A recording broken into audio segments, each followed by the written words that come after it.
Le fait que nous ayons choisi cette année de remettre le Grand Prix du CHEA pour la 25e année, d'ailleurs consécutive, à deux journalistes, repose sur plusieurs idées. D'abord, à l'origine, la création du prix, c'était de proposer à des journalistes d'encourager un travail d'information auprès du public. L'assurance, c'est un sujet qui souvent apparaît comme austère, compliqué. Nos enjeux ne sont pas toujours très bien compris. Donc, c'est important, je dirais, d'encourager ce travail de pédagogie presque, tout en restant très serein, puisque souvent le journaliste va éventuellement émettre une opinion différente peut-être de celle que nous avons, mais ce regard critique, ce regard à la fois très technique, eh bien, nous va bien. Alors les deux journalistes que nous avons récompensés cette année, l'un d'entre eux, donc Thomas Carla à GFI, a fait toute une série d'articles extrêmement complets sur parfois des sujets compliqué, pas facile à expliquer. On a évoqué Solvency 2, pas le sujet le plus simple, pas forcément celui qu'on a envie de lire le week-end, voire même le matin quand on veut faire un petit tour rapide des nouvelles.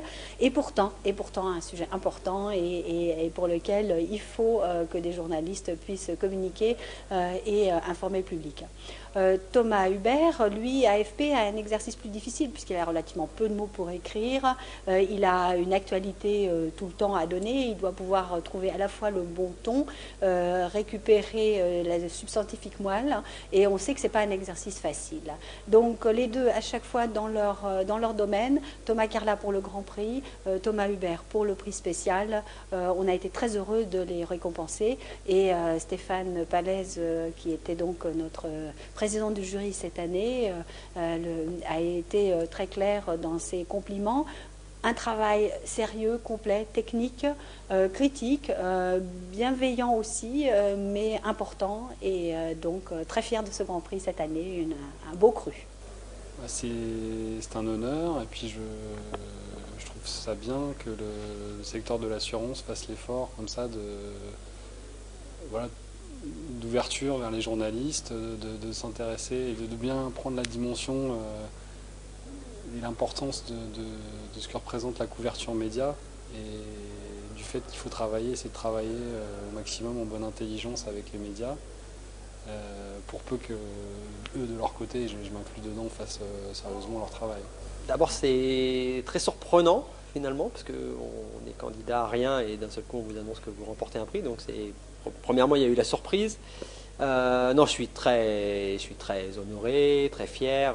Non, je suis très content de recevoir un tel prix. Finalement, ça rejoint aussi ce que je dis. Quand on s'y attend pas, je pense qu'on est encore plus content de recevoir un tel prix.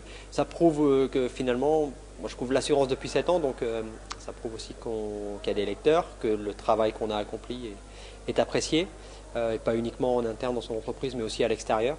Et finalement, c'est aussi l'objectif de tout journaliste, quoi, c'est d'être lu, et que ce qu'il écrit soit à la fois juste et, si ce n'est apprécié, en tous les cas, que les articles soient reconnus comme étant de qualité, et avec une bonne perception des sujets qui sont traités.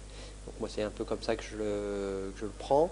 C'est d'autant plus flatteur que ce prix est décerné par des professionnels. Donc quand on écrit sur l'assurance et que ce sont des professionnels qui vous donnent ce prix, ça veut dire que vous n'êtes pas du tout, enfin pas complètement à côté de la plaque. Donc vous comprenez bien les enjeux du secteur, ou en tous les cas de certaines activités, et que vous arrivez à les retranscrire de façon à la fois claire, précise, pertinente, voire un tout petit peu technique, mais pas trop, parce que sinon un article comme ça peut vite être indigeste. C'est aussi une forme d'encouragement à continuer, donc maintenant il faut persévérer et puis ne pas décevoir.